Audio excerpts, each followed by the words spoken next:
China wird verdächtigt, Agenten in die Türkei entsendet zu haben.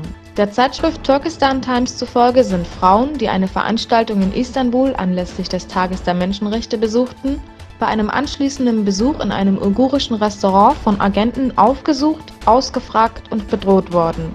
Nachdem die uigurischen Frauen sich hilfesuchend an Mitmenschen wandten und auf die Belästigung aufmerksam machten, flohen die Verdächtigen. Der chinesische Fotograf Lu Guang wurde im Zuge seiner Ostturkestan-Reise letzter Woche von chinesischen Behörden verhaftet. Zhu Jiaoli, die Frau des Fotografen, erfuhr von der Festnahme von der Polizei, allerdings mündlich, ohne jegliches Schriftstück. Zudem verweigern die zuständigen Behörden dem Anwalt des Verhafteten, seinen Mandanten zu treffen. Der Aufenthaltsort Lu Guangs ist derzeit noch ungeklärt.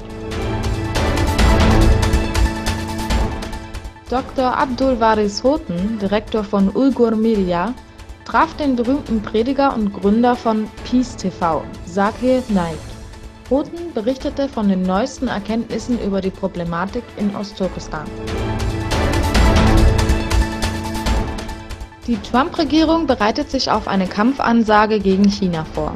Derzeit werden die letzten Vorbereitungen in Ministerien und staatlichen Einrichtungen getroffen.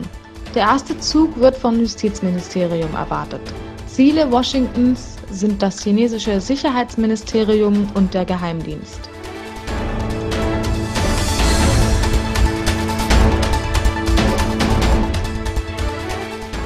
Das chinesische Außenministerium verlautbarte, dass die zwei Kanadier Michael Spavor und Michael Kovrig betreffend eine Untersuchung eingeleitet wurde, da die beiden eine Gefahr für die nationale Sicherheit darstellen würden. Michael Spavor ist ein Geschäftsmann und Investor, Michael Kovrig ein ehemaliger Diplomat. Inwieweit China hierin eine Bedrohung erkennt, ist nicht ersichtlich.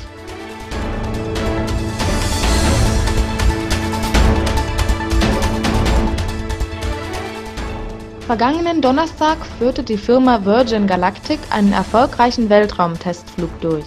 Das Geschehen war ein erstmaliger Durchbruch, den Weltalltourismus betreffend. Die Firma strebt an, gegen Bezahlung Ausflüge in das Weltall anzubieten.